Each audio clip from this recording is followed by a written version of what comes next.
Heartfelt welcome to you to this afternoon, which seems to be quite adventuresome.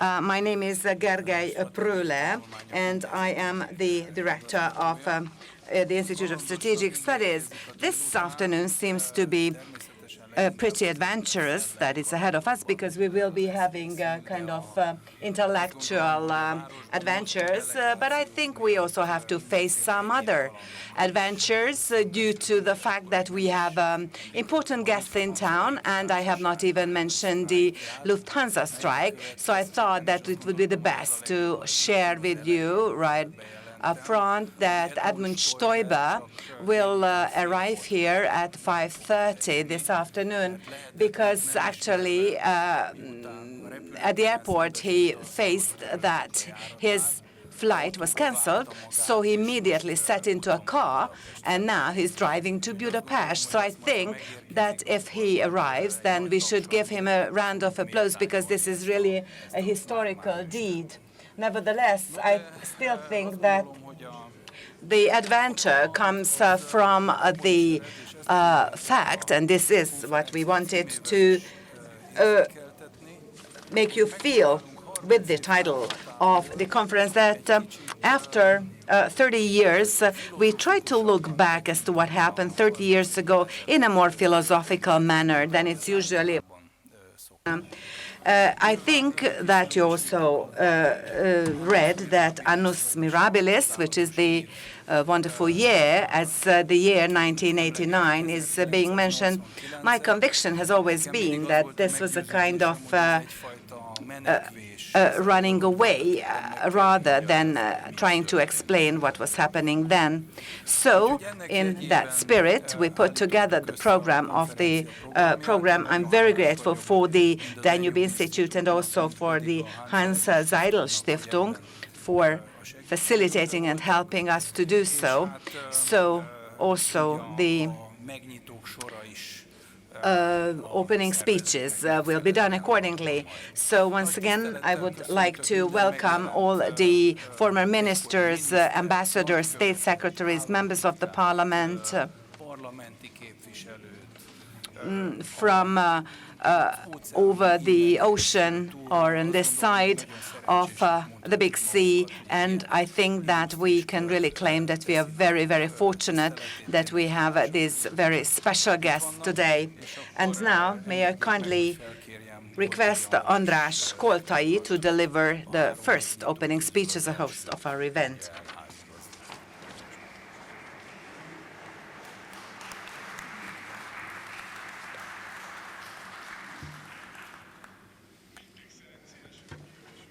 Excellencies, dear guests, 30 years ago, what happened, the fall of the Berlin Wall, the opening of the Iron Curtain, is a very decisive experience for all of those who survived it. The German unification was not about us Hungarians, but we also knew that whatever was happening will have an impact on our political system as well. As many times before, the German history is very closely connected to Hungarian history, but of course this is not the proper time to paint a tableau of culture, but we now are celebrating the anniversary. It is now Germany had existed since 1871 as a single country, but the division of that did not mean that the former status was restored.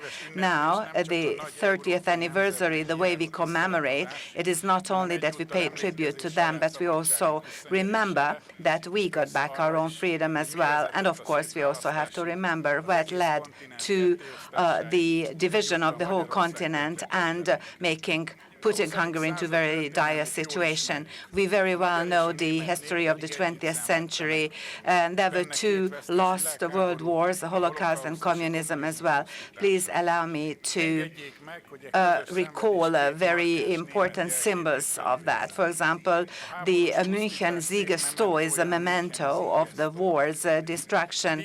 This triumph arch was restored after the World War, but the other one is absolutely bare, painted in white. And the text says, "Den Sieg geweiht zum Kriegsstern zum Wiedermahnen." So it was erected to commemorate the victory. This was demolished in the war, and it's warning everyone about the peace. So this monument belongs to us Hungarians as well.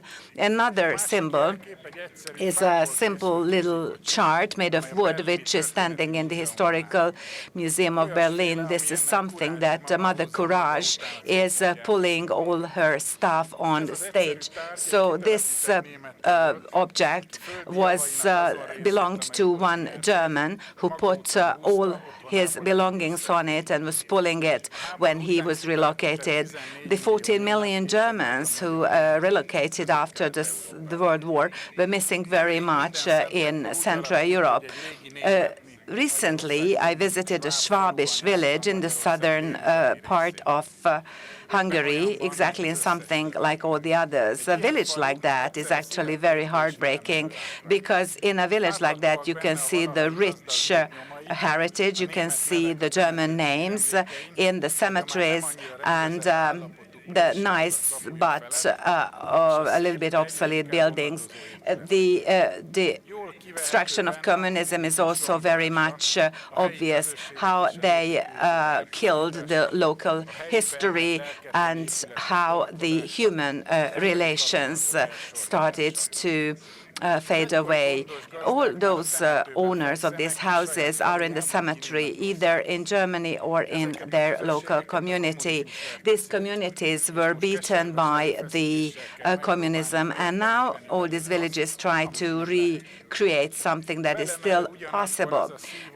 It is quite elevating to see how the members of this community stuck to their culture, even then when the power wanted to take away everything. Many people went back behind the Iron Curtain from Germany, and as soon as they could, they repurchased the house from which they had been prosecuted.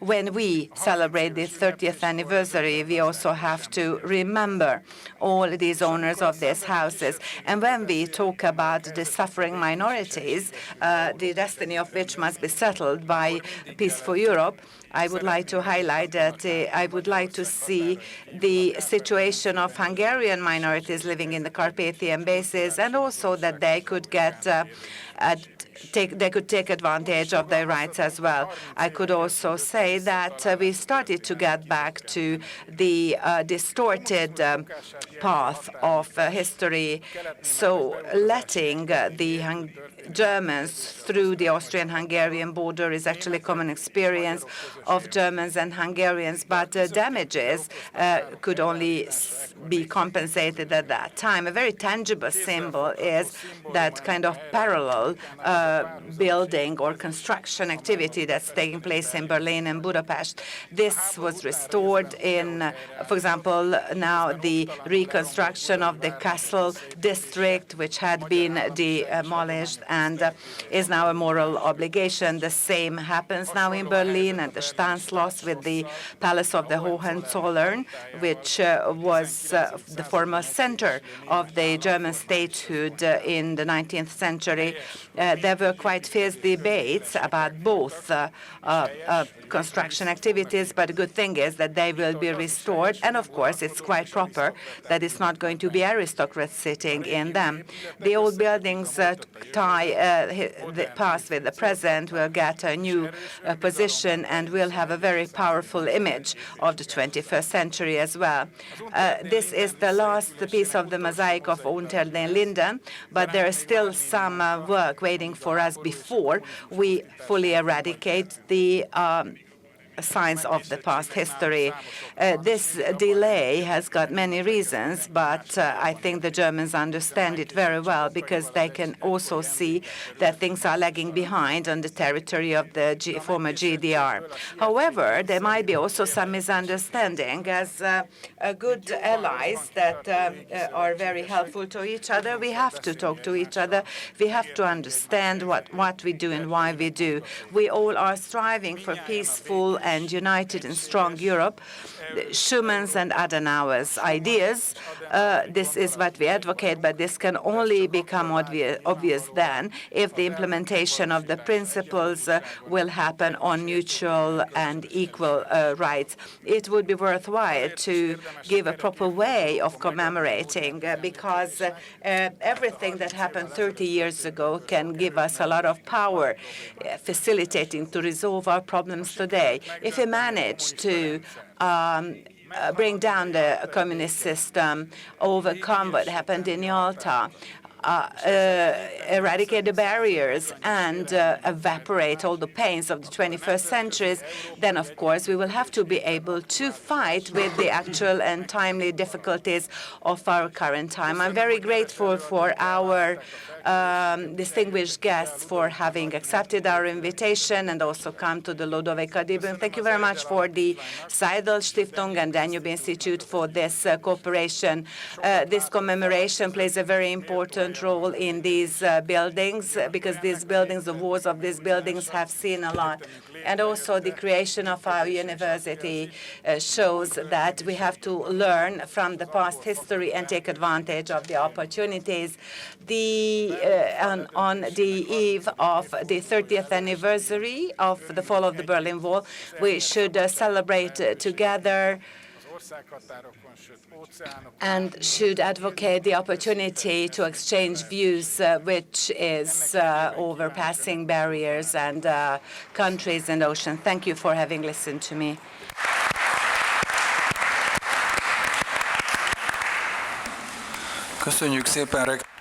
Thank you very much, President, for your fine words. And I think, indeed, it is the joy which is the most important part of this day, which should occur to all of us.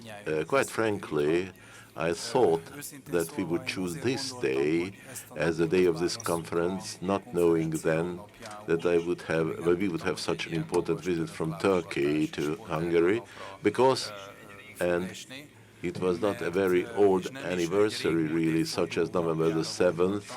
The older people perhaps may remember that particular day in history. But I personally have been in Berlin when the wall ceased to exist, 30 years hence, and with that few months which elapsed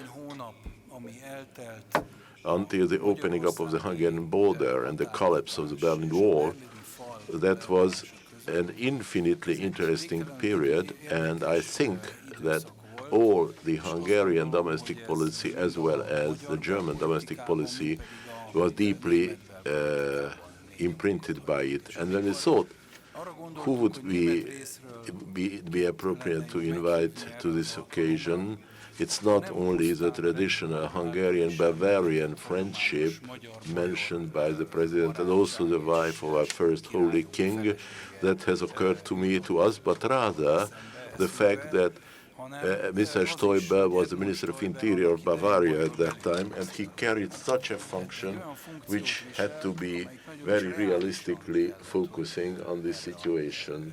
Now, Edmund Stoiber and the Christian Socialist Union in Hungary is present by the Hans Seidel Stiftung and has been so for almost 30 years now. So I am quite grateful to the Stiftung that they participated in this cooperation, and they took every possible sacrifice, and even in the recent hours assisted and helped us, that according to our hopes Mr. Stoiber would make it to us. I have an SMS received that they just left Vienna, so I'm not speaking so much at length that he should make it by any means, but the essence of the whole exercise is that I am pleased and happy that this cooperation with the Seidel Stiftung is working quite well. So I invite now Mr. Oliver Jörg, the Secretary General of the Foundation, to say a few words to us.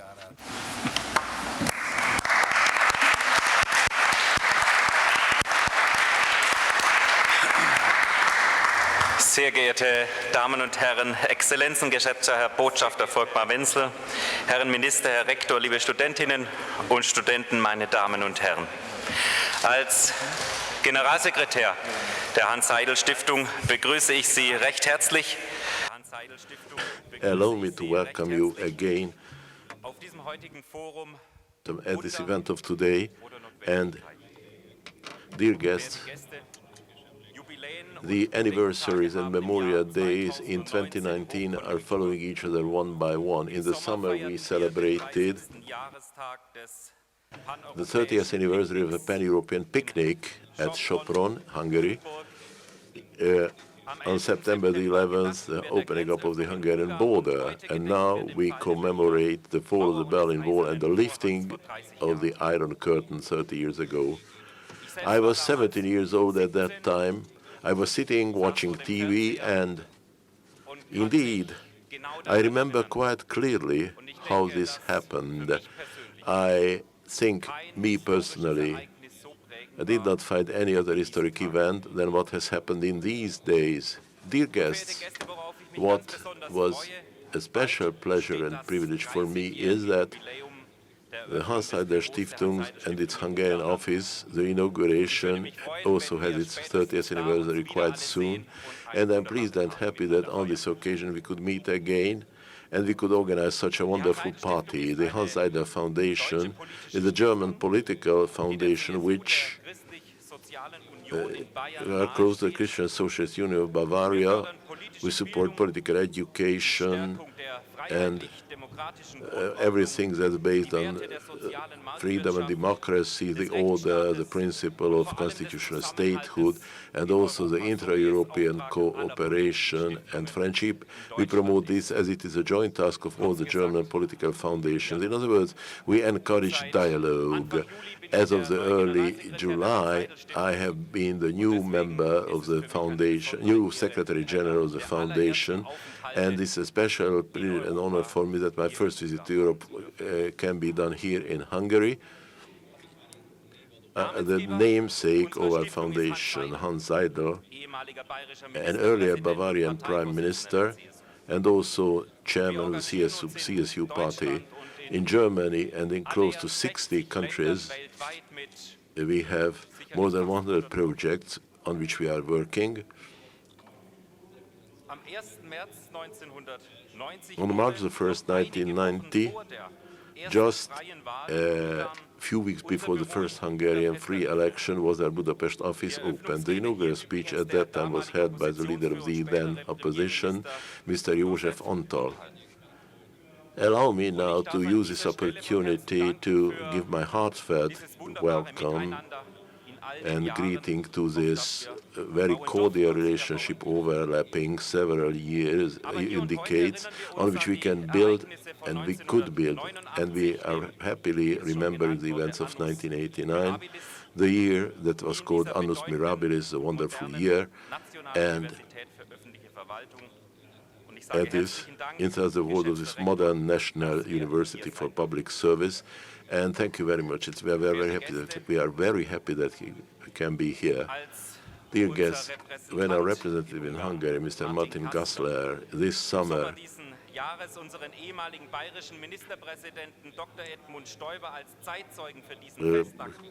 tried making contact with Mr. Edmund Stoiber, a previous Bavarian Prime Minister, in early summer, he accepted it without any thinking immediately. And it's a special honor for us and joy for me that Mr. Stoiber will be present at this event of the Hans Seidel Foundation with the University of Public Service and Hans Seidel Institute, and he will join our meeting. They couldn't have chosen anybody better than himself, because the miracle or the necessity, we had hoped the whole day the miracle would happen and Lufthansa will agree and understand our needs.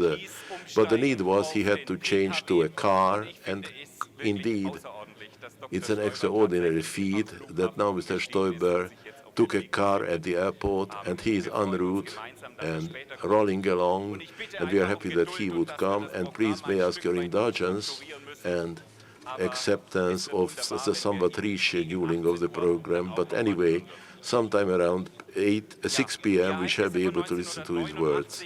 Yes, indeed, in 1980 made it possible that we shall live again in every day. We have an everyday contact between Bavaria and Hungary.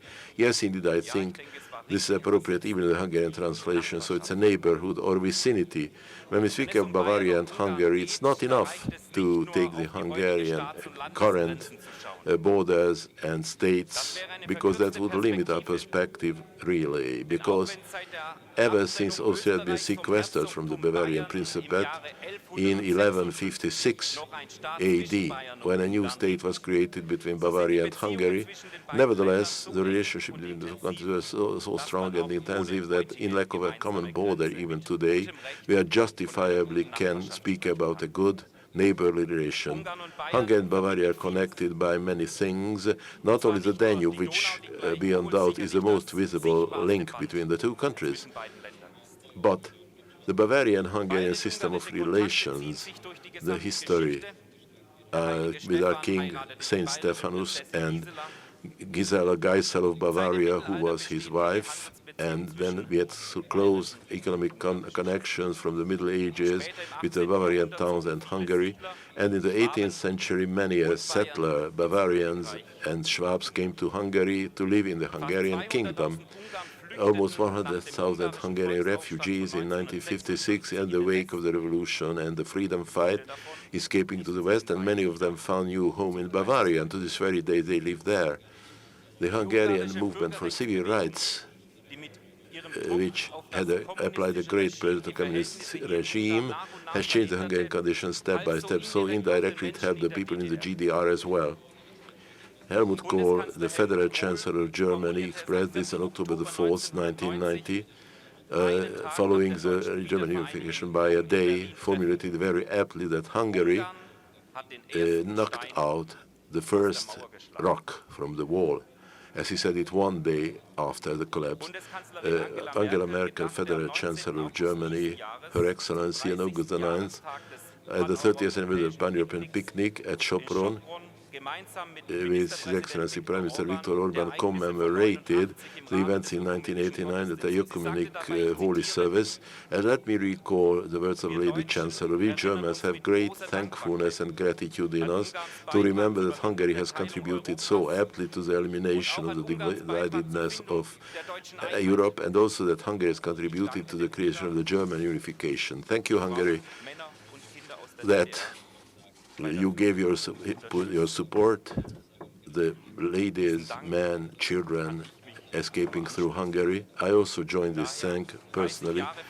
The Iron Curtain collapsed 30 years ago. In 30 years we have lived in freedom, which from a point of a German or a Bavarian person means that on this occasion of the anniversary, may we again express our heartfelt thanks to our friends in Hungary. I am confident that today's event will also serve the objective of renewing our close, friendly ties between Bavaria and Hungary. With my colleagues in the Budapest office, they put a wonderful idea forth by this forum of today, and they implemented it. And to you, our local partners, the university, the Danube Institute, we also owe thanks for their cooperation and help. And dear guests, I think that you will agree with me in pointing out that it offers a true great applause for the organizing work, especially to Mr. John O'Sullivan on behalf of the Danube Institute, Mr. Gergely Pröhle on behalf of the National University of Public Service, and also Mr. Martin Gassler and Renata Pickel from Hans Zeider Stiftung representing the Hungarian office. So thank you very much for your attention, and please allow me to finish all this with a quote from our honorary guest, Dr. Edmund Stoiber, with his words: "We Germans, the opening up of the border in 1989 will never forget to the Hungarians, and it's always an important and honoring place for them in the German history." Thank you very much. Köszönjük szépen. Thank you so much for the words by Oliver Jörg. I would like to welcome Director General Maria Schmidt, who is actually the Government Commissioner of the 30th anniversary events, and also Balázs Orbán, who will be here. And if Oliver Jörg was talking about the Bavarian and Hungarian neighborhood, which our Austrian friends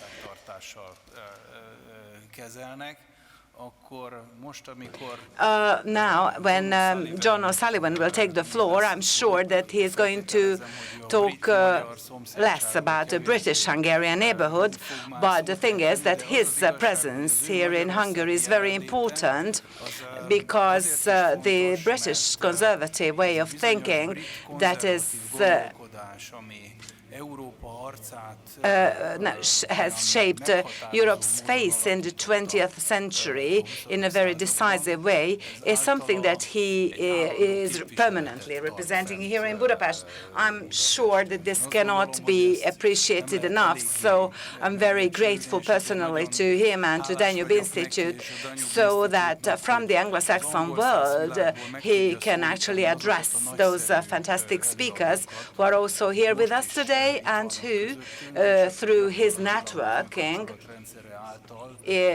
are also participating in the everyday life of Budapest. So we're actually very, very grateful. And John, please, you have the floor. Köszönjük szépen.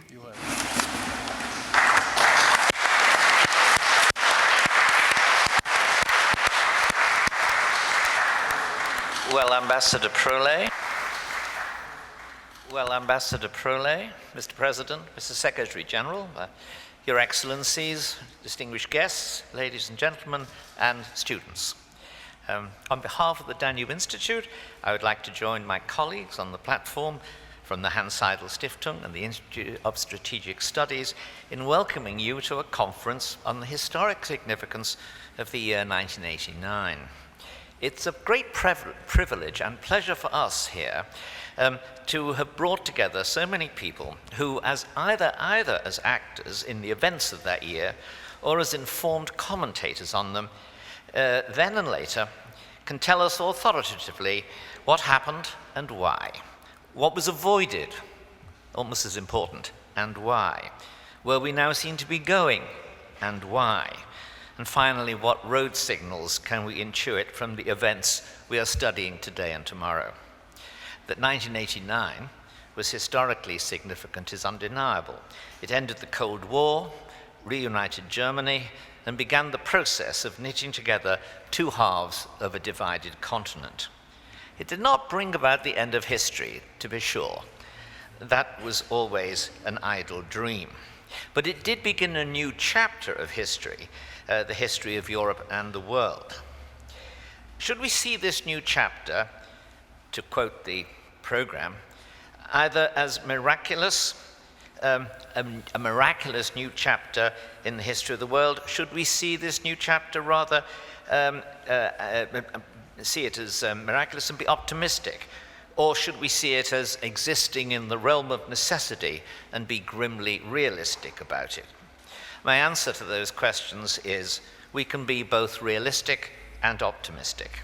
For that is surely the lesson of Hungary's role in the collapse of communism and the birthing of this new world.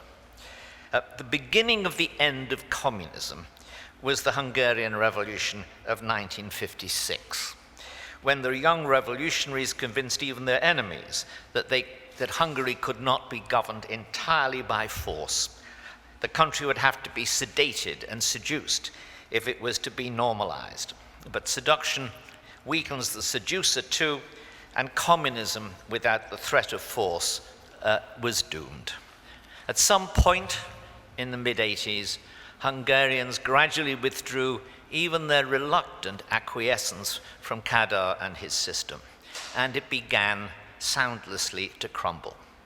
Reform communists had the courage to accept that they would have to cooperate with their civil society opposition in order to ensure that the coming counter-revolution would be peaceful rather than a 1956 in reverse. Kadarism led by degrees to the border picnic of 1989. Hungary opened its borders, the captive nations ran through the gap, and the wall came tumbling down.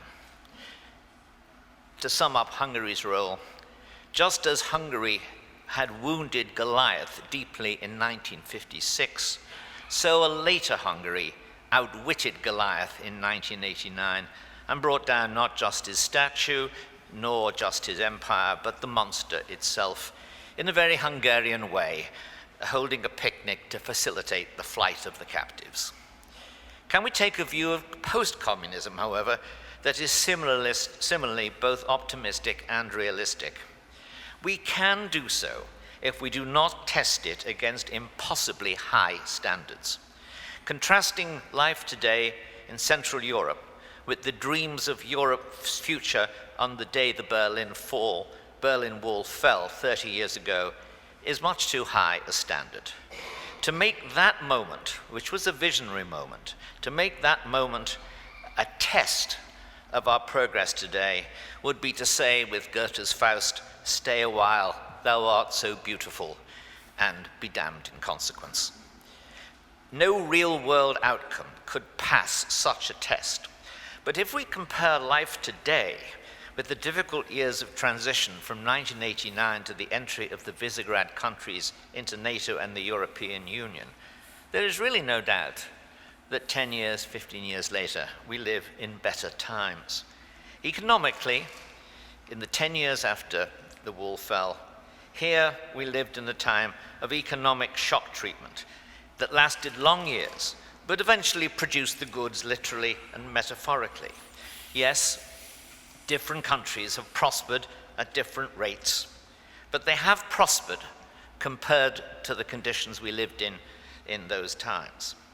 Politically, in the early post-Cold War years, politically we were afraid. And certainly this was true for the United States and for West Europeans. We were afraid that Central Europe would relapse into the errors and evils of the interwar years, with revivals of anti-Semitism, border disputes, political extremism, and the collapse of democracy. Those things have not happened. Extremists certainly exist, but they have not won power. Government has changed hands peacefully on a number of occasions in all these countries. No state now proposes to change borders other than by mutual consent, and the problems of minorities it is agreed will in future be addressed diplomatically. And where some of the evils have recurred, they have done so outside this region. Anti-Semitism is a serious problem, but it is at its worst in the advanced countries of Western Europe. Russia has overrun the borders of two of its neighbors. But Central Europeans, the leading Central European figures in 2009, famously appealed to the United States and other NATO allies to help to stop and reverse these attacks on international law. The fears we had 20 years ago for this region now look very exaggerated, rather like ghosts carved out of turnips to frighten children. Of course, there are still disputes, differences, clashes within nations, between different parts of Europe. Clashes about such matter as where we draw the proper line of authority between, on the one hand, constitutional courts, and on the other hand, elected governments. I see Mr. Justice Stump in the front row. I think he's nodding. And there will always be these kind of disputes. But Europe is a continent that, its glory, one might say, Europe is marked by diversity. It's been historically marked by differences of policies, of religions, of philosophies, above all, perhaps, of cuisine. The existence of a liberal democratic Europe guarantees a Europe in which these differences will continue to exist, to develop, to be solved and resolved in some instances, to mutate into different differences, into different divergences and clashes in others. there is not going to be in Europe an artificial orthodoxy called European values, because European values in a liberal society are not set by bureaucracies, but by the population. They change all the time, and we must learn to live with those changes. I think all of these matters are still on the table for debate. In the next 2 days, we are going to have the benefit of some extraordinarily able minds and some very experienced commentators to address them and to enlighten us. I'd like to thank my colleagues for arranging this with us, and I look very much forward to the next couple of days.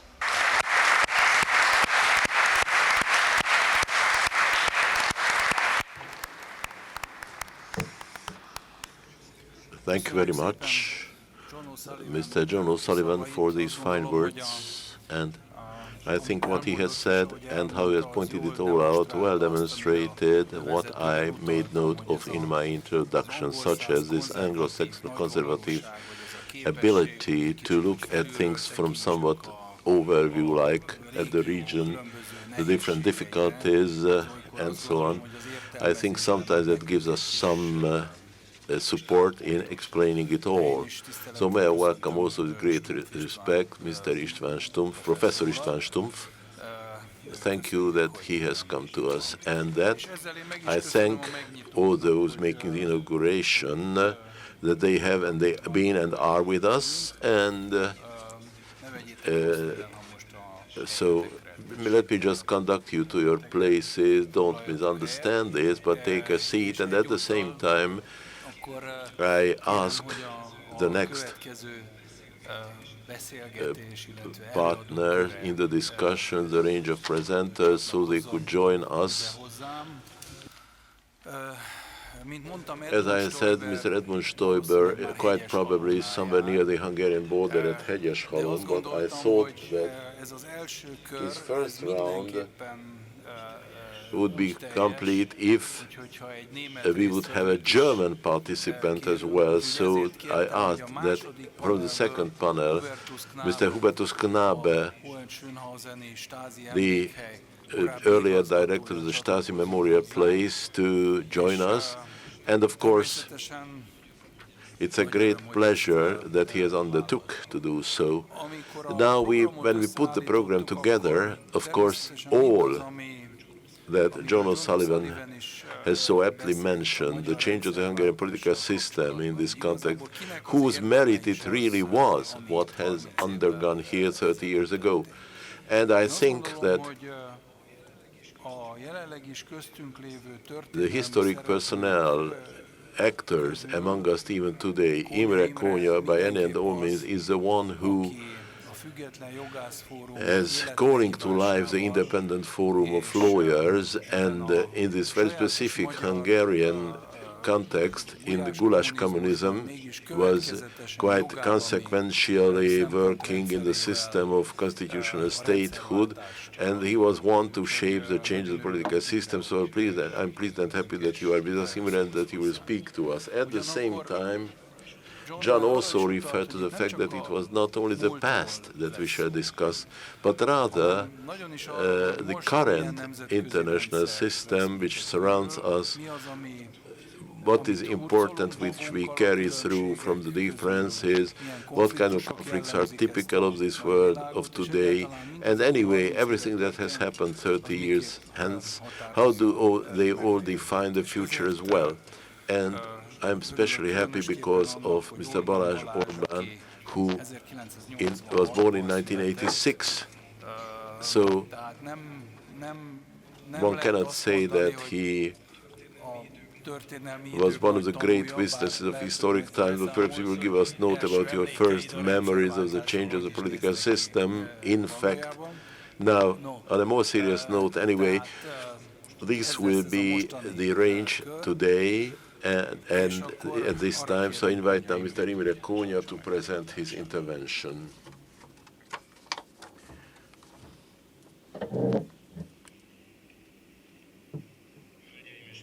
Ladies and gentlemen, I think that I was not alone in this room who was sad to acknowledge that Prime Minister Stoiber will not be the first presenter today. And when my friend Gergely Prüle announced this, I was somewhat concerned. Looking back, perhaps this room would be vacated because of this. But I was happy to know that you have stayed, and not only during the introducing and welcoming addresses, but you should also be curious to hear my words. So, indeed, the German-Hungarian relations are quite particular, and thus our fellow sufferers, the Poles, the Czechs, the Slovaks, perhaps they are a little bit jealous of us that we have such a fine relationship with the leading country of the European Union. When I attended to the words of the representative of the Seidel Foundation, in the meantime, it has occurred to me what József Antal has said once, which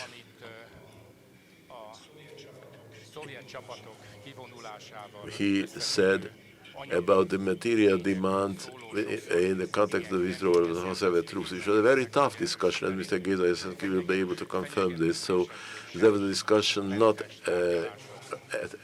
without threats as well, when the Soviet side, in support of their demand, referred to the fact that indeed the Germans were significantly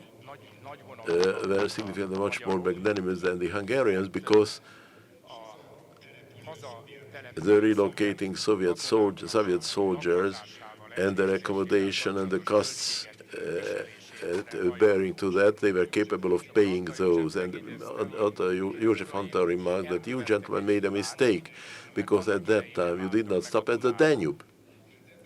Because in this case, we would have had a West Hungary, and then, similarly to Western Germany, we would have been able to finance and meet your material demands. So I think that if they are jealous, I mean the Poles, the Czechs, the Slovaks, because of our fine and close relations and friendship to the Germans, then we might be a little bit jealous of the East Germans, because upon recouping their freedom simultaneously, all at once became members of the strongest country of the European Union, and they became a citizen of it, whereas us, we had to wait close to 15 years before also joining the European Union. And even then, I suppose we can justifiably feel from time to time that we are still at the periphery of this organization. Now, anyway, I think that my topic is not, at least in this stage of the things, it is not. But in the course of panel discussions, we shall have an opportunity to speak about the mutual jealousies, or rather who could be proud of what, and who would be lucky and how from these countries. So it's not like taking the measuring rod, because I think we can agree that each and every one of us, we are lucky, who 30 years ago they took part in this process, started, and who recouped our freedom. How did this happen in Hungary then? I want to give you a short overview of this.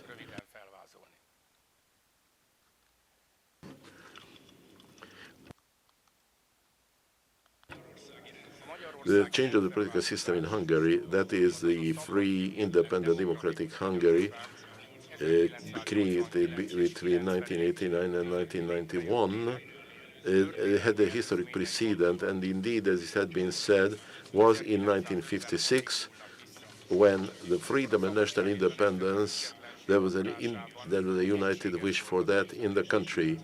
The Pest boys of the street, barehanded, started fighting with the greatest army of the world at that time, and all over the country, the Hungarian nation started fighting. In days they swept away the hated Rákosi system and its institutions. National and revolutionary committees were elected. These provided for the maintenance of order in factories, shops, workers' councils were made, and the National Guard was also created. Revolution, as you know, in the end, the Soviet army quenched in blood, but still it was not unsuccessful. The Soviet leaders and the Hungarian substitutes cleaned the proper consequences. In Hungary, the power cannot be exercised similarly to the other countries of the empire. The basic of the Kadar system was a tacitly created compromise, which the state party restoring its powers following the destruction of the revolution to an unexplained extent. After a very bloody retortion, the terrified people were offered for a relative comfort, and they agreed that you can live a little bit better in a private life, you will be left alone, but we shall exercise the powers that be, and you have no interference with that. By the end of the 1980s, there was a public consensus based on compromise, but that was torn apart. The owners of the power could not ensure the relative well-being, and therefore they allowed the people to have limits to take their own destiny in their own example, with legally or semi-legally part-time jobs, works, organizing enterprises, and so on and so forth. Similarly, and parallel to that, independent organizations and movements were created, which tried to shatter and to on party power were created with a political content. All this, after some resistance, was agreed by the state party, in which an important role was played by the changes in the international power relations. In the changed international situation, that is, the owners of the power, in case of forceful entry, could not rely on the economically and politically weakened Soviet Union and its support. So the majority of people, however, kept themselves away from politics, and in the framework ensured by the system, they tried retaining the earlier standards of living, whilst about the character and rate of the changes, the politically active people's opinion was very divided too. However, everyone agreed in one thing, that the changes can only come by peacefully and without any violence. There was no other way. And that was the base of the new social consensus, on the basis of which political agreements were made, and in barely more than 1 year, democratic constitutional state replaced the party state suffering of crisis. In the range of these agreements, the first was the Opposition Roundtable and its creation in 1989 on March the 22nd, when the Independent Lawyers Forum initiated a movement, and the 8 most important organizations of opposition agreed that in order to reach a democratic change, they would try to continuously harmonize their standpoints, and they would jointly enter the fray against the exclusively powerful state party, the Hungarian Socialist Workers' Party. And with that, a true political force emerged, which forced the state party, not by their own will, of course, to withdrawing their own parliament to the role of extras on the stage and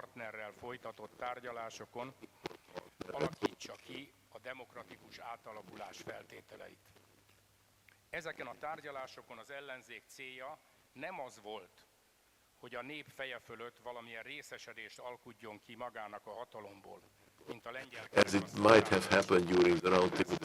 hanem az, hogy közösen alkossák meg azokat a törvényeket, amelyek megteremtik annak feltételeit, hogy maga a nép döntsön arról, hogy ki kormányozza az országot a választásoktól választásokig terjedő időszakra. A kiinduló pont tehát a megállapodás az ellenzéki kerekasztal volt, amely egyesítette az ellenzéki pártok erőit annak érdekében, hogy valódi ellensúlyt képezzenek az állampárttal szemben, ugyanakkor nem szüntette meg a pártok önállóságát. Amikor pedig az ellenzék elérte a célját, a választások elérhető közelségbe kerültek, az ellenzéki kerekasztal, mint egy burok, levált az ellenzéki pártokról, és azok ott álltak készen a választásokon történő megmérettetésre. Az ellenzéki kerekasztal, amelynek létrejötte, de felgyorsította és egyértelmű irányba terelte a változásokat, valódi hungarikum volt. Ilyen szerveződés sehol máshol nem jött létre. A második mérföldkő a nemzeti kerekasztal tárgyalás. Upon the closing of the National Roundtable discussion, 1989. szeptember 18-án az állampárt és az ellenzéki kerekasztal Magyar Demokrata Fórum által vezetett többsége által aláírt megállapodás volt, amely szentesítette a szabad választások törvényi feltételeiről és a köztársasági alkotmányról szóló törvényjavaslatokat, amelyek kidolgozásában egyébként nem csupán a megállapodást aláírók, hanem az ellenzéki kerekasztal valamennyi szervezete kivette a részét.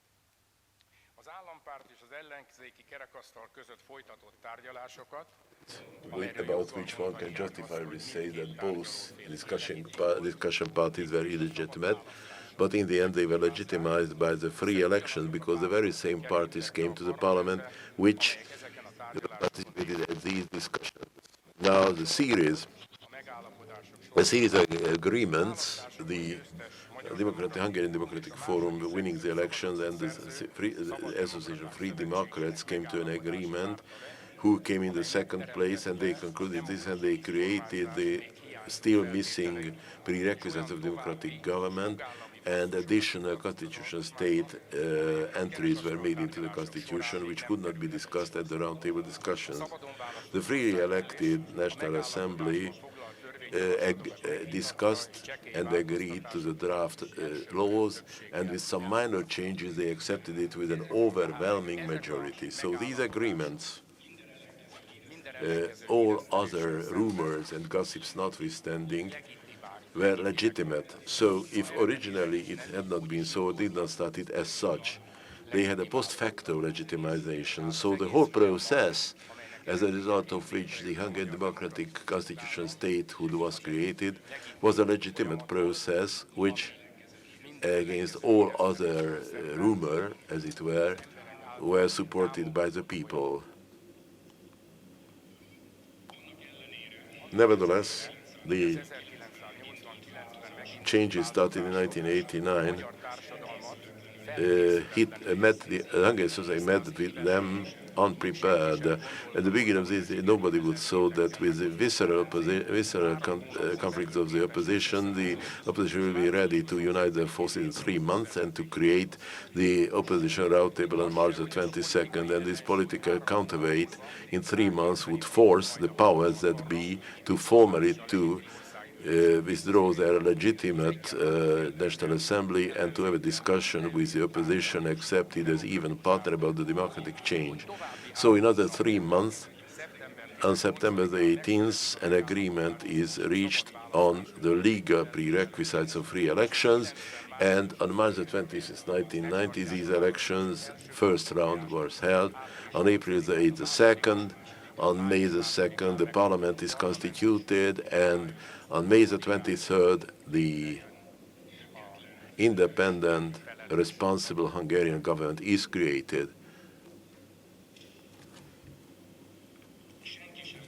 Nobody would have thought that on March the 22nd, 1989, following the creation of the opposition roundtable, the extremely powerful government party will only run in pursuance of the events, and in just 1 year, the powerless but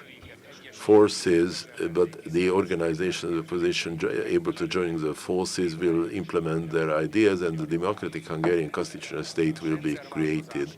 The first stage of the system of the political change was closed with this, and then came the second stage when the government run by Prime Minister József Antal, the parliament has created the full constitutional system of institutions, including the free elected municipalities and local governments, has created the economic, social, cultural, educational system, and the transformation and the legal prerequisites for this.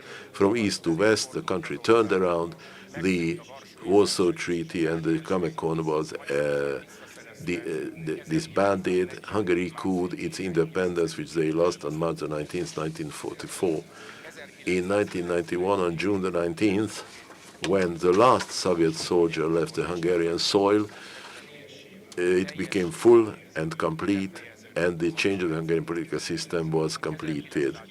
Between 1989 and 1991, by peaceful means, we succeeded in implementing all the ideas of 1956, that is, the revolution quenched in blood, the free, independent, democratic Hungary was created. Whose merit is this then? Well, it's no doubt that the political change was also assisted by the changes in the international force relations. Without them, it would have been impossible, but the Hungarian factors were also important. Everyone had their own roles. Even the hardline communists had, because at least they did not shoot. So the reformers in the state party did the first steps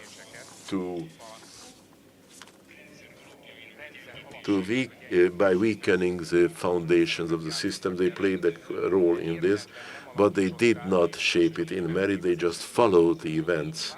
The engine of change in the first stage of the change of the political system was the opposition rout. In the second, it was József Antal and his government. But the true merit belongs to the Hungarian nation, which in 1956 started a revolt against the communist system, and in a very exemplary unit, they confronted the tyranny, and after 1990, they indulged with patience the decades of communism and the severe consequences, and by the changing of the political system, independently of that, they bore all the difficulties concomitant with this. So we did not get the freedom for free. We had to fight for it, we had to suffer for it, and there was a need to make compromises to achieve this. In the system of political change, many people participated, important people and nameless people as well. There were scores of important players whom I could quote by name, but because of the shortness of time, I only mention the name of József Antal because he was the main player in the change of political system. I don't think there would be anyone knowing the age well. Any historian would doubt this. József Antal, the opponent, carried through all those compromises by which the state party and the opposition roundtables, not seemingly unconquerable difficulties were eliminated. After 1990, against all problems, and he fought his mortal disease, and as a democratically elected Prime Minister, József Antal controlled the process of political change, turned the country from east to the west, and carried it through to the other side. He had an important role in dismantling the Warsaw Treaty, and even at that time he spoke openly and clearly in support of the reunification of Germany, when the Germans' Western allies were against it yet, or at least they had ambivalent feelings about it. He started the process, at the end of which, in 2004, Hungary became a member of the European Union, and by that, even formally, we took our place in the world, which was our due for a while. Because Hungary, for a millennium, ever since its founder, our Holy King Saint Stephen, belonged to Europe, and according to my belief, will belong to Europe till the end of times. It's good to know and to listen and to read that József Antal's merits today, even his former political opponents acknowledge, because as György Szabad, the Speaker of the Parliament at that time, on the next day after the death of the Prime Minister, said in the Parliament, the great people of a nation raising to immortality, let the end be tragic, that are never unfortunate. But the nation is always unfortunate if they don't understand their great people and they cannot follow their indication. József Antal sown so that this nation could reap. It all depends on us that this would be happening. So thank you very much for attending my words.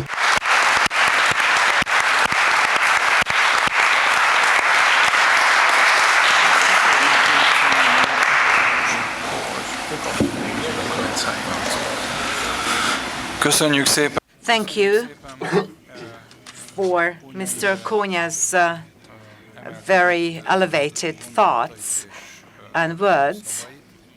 I think that time and again it's good to hear all these occurrences, and I think that if we ask the question as to what is it that we see differently 30 years later compared to how, like 30 years ago, 10, 20 or 10 years ago we saw it, I think that we dare say that the picture is getting cleaner and cleaner, and as we are actually getting further away from the events, the most important lines of power are going to be seen. For Hubertus Knabe, for whom I'm actually very, very grateful that he was jumping in, I was asking him to make an effort as to talk in 30 years' time away from what happened then in Germany. Nowadays, we hear a lot about Germany. We can see, still hear a lot about what are the enormous differences between the East and the West in Germany. We can see that also on the results of provincial elections. So in that sense, it is also quite interesting because the historian who was born in West Germany then became the representative of the Greens in Bremen in the 1980s, and as a researcher also spent some years in Hungary at that time. And then following the changeover of the regime, he was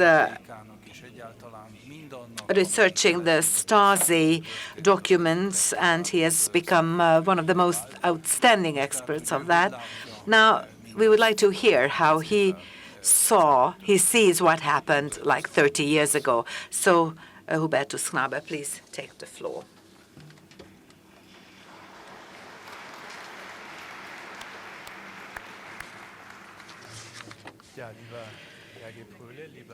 Dear Gergely Pröhle, dear Maria Schmidt, and dear speakers who were actually addressing the audience before. Today at around 10, I got a phone call. This was a kind of long intro. There was the word about Lufthansa, about the advantages, disadvantages of a Lufthansa strike. What are the transport connections between Germany and Hungary? And then the decisive question came, could you replace Mr. Stoiber? And I said, no way, but I can speak instead of him. So thank you very much, and it is a great honor and privilege, Mr. Pröhle, that you also had in mind that I could talk here in front of this audience. Yes, I did live here back in the 1980s, so there's a lot of connection to that. And when I arrived last night and I could see, because I was actually taken around how beautiful this neighborhood is, because at that time when I was here before, Üllői út was loud, it was dirty, but now this is a beautiful campus, as I was told by the director. If you ask me if there are any disadvantages of the changes or of the change of the regime, yes, by all means there is something, but this is an egoistic thing, namely, if you ask me, where can you find November the 7th squared, and people don't look at me with a shock, because this is called Octagon, and I cannot find the People's Republic Street either, because this is now called Andrássy Street. But if that's the only backdrop, I'm happy to take it. I was asked beforehand that, in fact, Mr. Pröhle asked me to think a little bit about this, or to talk about that to you as to how I look back to this peaceful revolution as a German back 30 years ago. Well, it is a great I feel that I'm very, very grateful. It is grace that I feel, because this dictatorial system was brought down there was for example, a German singer who came from the Eastern Germany, but he was actually closed off. But he said that this 40 years of the communism is just like a sigh. Of course, if you were born in communism, you cannot live your life again. But if you could not go to university, could not implement anything in one's life. So I'm actually very, very grateful that this regime was successfully brought down so many years ago. In Hohenschönhausen, where the former Stasi prison existed, I met a lot of people during my course of work, and I met a lot of people who were, by this regime, who were made to whom this regime was very, very damaging. So Adam Schönherz, who called the embassy in Budapest and just wanted to ask if there are any legal ways for him to leave the GDR, but this phone call was overheard. And this lady was actually an anchor on television, so she was taken to the prison, to Hohenschönhausen, and then Hoheneck, which was the female prison, which is now the most important testimony of that time. So if you visit this prison, you will hear a lot and you will see a lot about former times. I got to know a lot of people back at that time too, and I could see that years were actually stolen from the lives of the people who, during the interrogation of the Stasi, were absolutely broken, because this system was a system of prosecution, especially the way people were interrogated. You know, this was done by a German perfectionism. So how can you bring a person after 3 or 4 months and make him say what the system wanted to hear?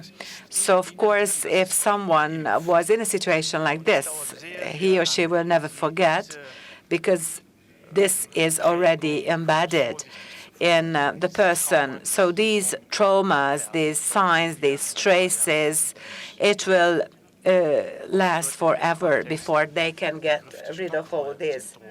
And in this context, we can also talk about the Stockholm Syndrome, which may be applying to the whole of the GDR, because if for 40 years you could never break out of this country, of course you make a peace. And people living there try to identify themselves with the system in which they live. And even if they say, yes, this is the case, and this is true, and this is what did happen to great many people in the GDR, and it is a big thanks go out to you because of stopping this German dividedness. My parents come from East Germany, from East Berlin. I knew that the family was divided. If I wanted to go to visit my uncle, my grandpa, I had to obtain a visa. When I wanted to see my girlfriends in East Germany, I had to travel out of the country till midnight, and I could manage to do it, but then I was banned from the country. I was there in front of the Bornholm Bridge, in front of the border, until November the 9th. And I also went there on November the 10th because I heard that the border crossings were opened at the wall. And this was quite a strange moment. Thousands of people were coming and facing me from the west, from the east to the west. I was the only one who was going the other direction because I was banned from the GDR for many years.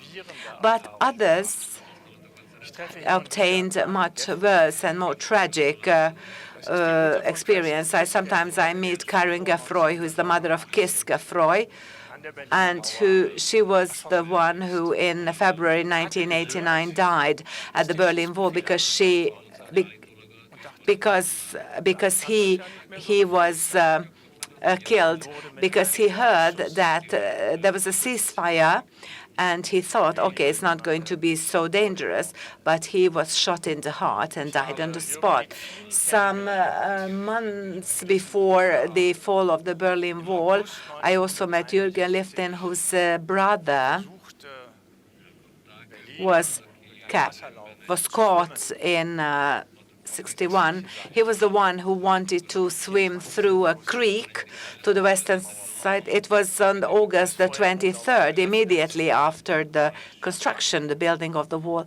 He was shot at and he drowned. Well, this division was actually traumatized so many people, and had an impact which is having an impact until to date. I can actually feel that within my own family as well, and I can see what are the differences and the distances between our family members. This cannot be just eradicated or swept under the floor.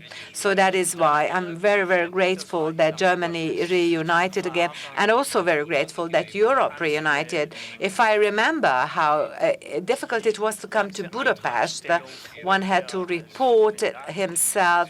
We had to submit all kinds of requests and applications. And, you know, I was a student at that time. But now, the day before yesterday, I sat on the plane. Wizz Air took me here for 1.5 hours. I was not even checked at the border control. There was nothing at the border. And this is not only something that holds between Berlin and Hungary. It's not only these two cities that got so close, but this applies to the whole of Europe. This is such a big achievement, a result that we can be all very grateful for. I am also very grateful to those who made all this possible. The civil rights activists back in 1989 in Germany, who took a big risk under the protective umbrella of the churches, could meet, could set up certain groups and debate things. And then all of a sudden, in the fall of 1989, as a germ, they appeared, and the opposition crystallized around them, which, of course, should not have even existed, because in socialism, there should be no opposition whatsoever, because in socialism, people are working for the sake of the people. So I'm actually very, very grateful also for those who demonstrated in a different way, who demonstrated with their feet. So the famous saying, as it goes, that they vote with their feet. That means that those who wanted to leave, who submitted their application for moving out, and who were wholeheartedly welcome here in Hungary. I know very well Mr. Hartmann, who issued passports contrary to the rules and regulation. He did not act as a German person, but on the contrary, he simply issued the passport for these people. And I could see a TV interview with him as well, which is the civil courage that I would not have even expected from a German clerk or bureaucrat. I actually recommended to the President of the Republic of Germany to decorate him with a cross, but this was rejected. But I don't think it's good, because it would have been good to present that even in different times there are people who are not observing simply what is written in the laws and rules, but on the contrary, they want to help.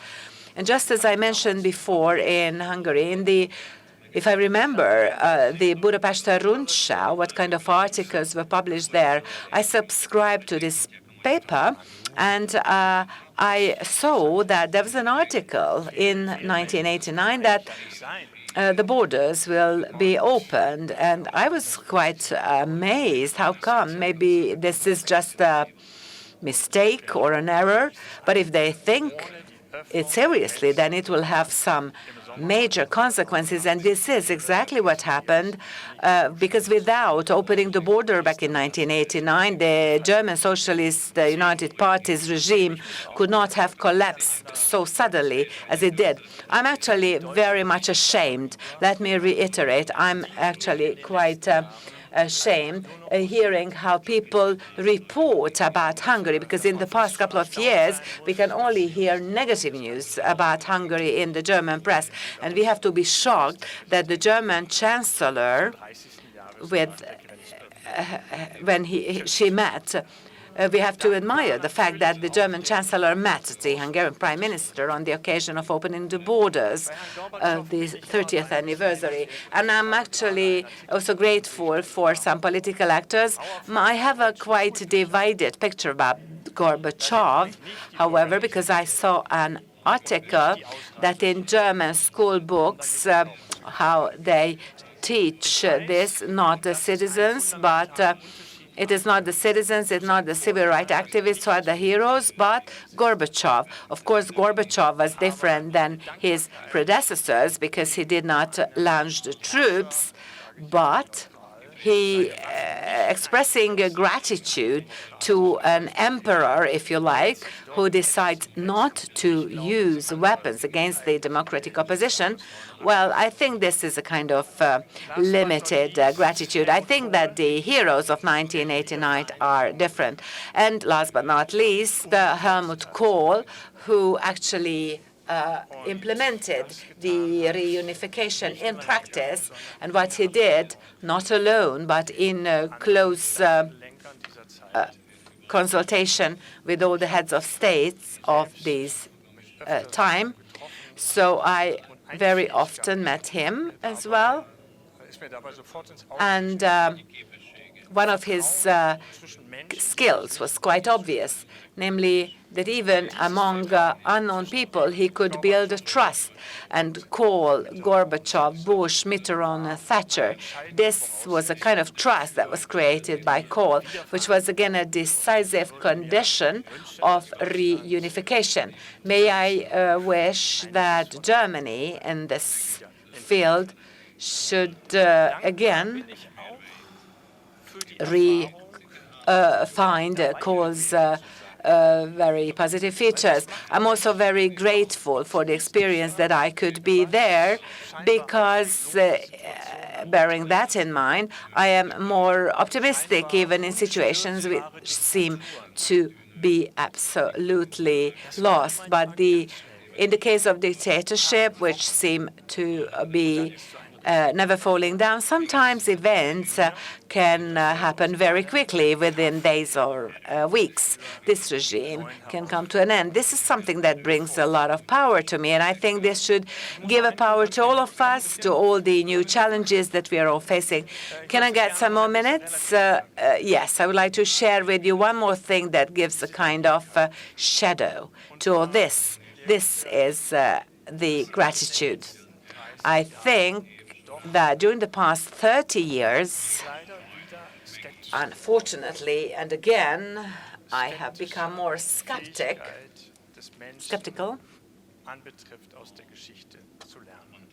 in the sense as to how people are able to learn from history. Well, this is concerning me a lot.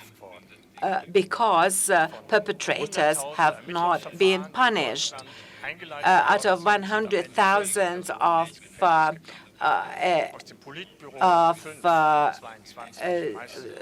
cases, only 40 were put into prison, and out of the political bureau members, only 5.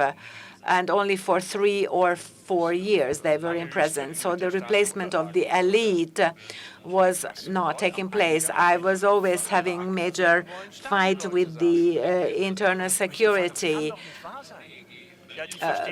persons, because I realized that when the victims want to see their own documents, they meet the same people who were at that time against them. And when they kept asking me, when I kept asking them why, then the answer was that they are the most knowledgeable about that subject matter. So nowadays, the situation is that victims have to identify themselves. Last night, I had a fight on Twitter with Deutschlandfunk, which is a German radio, because there were two reports which again was telling the story and history of the GDR. And, well, the internal security forces at a Hohenschön location, it's not only the victims, but others should be speaking as well. In the case of some other dictatorship, would we act similarly? And if we answer no to this question, then maybe there should be a kind of bond or attraction to all these leftist dictatorship, and this is something that's being crystallized all the time. And it was last year in Germany, for example, for the sake of example, we at this celebrations when they celebrated the 200th anniversary of the birth of Karl Marx. There was a traffic light on which his picture was taken. There was a huge exhibition.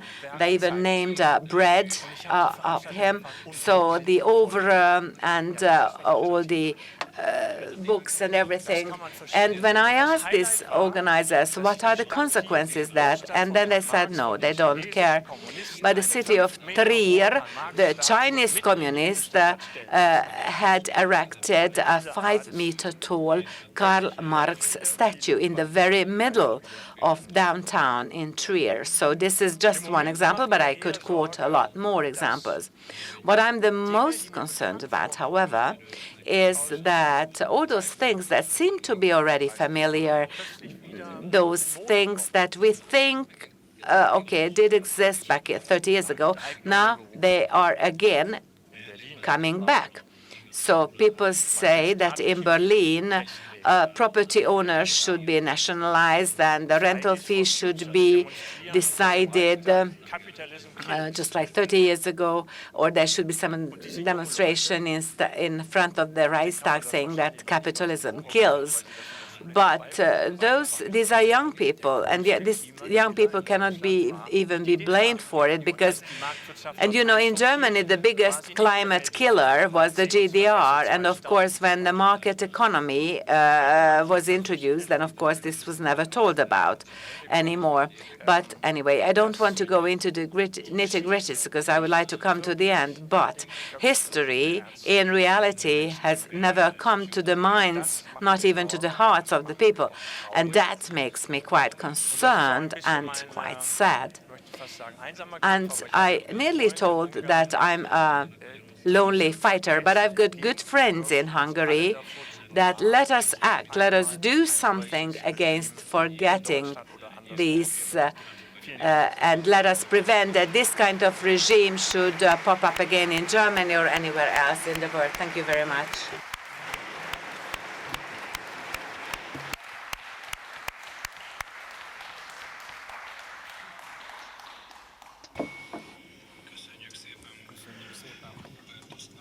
Thank you very much for these fine words, Mr. Hubertus Knabe.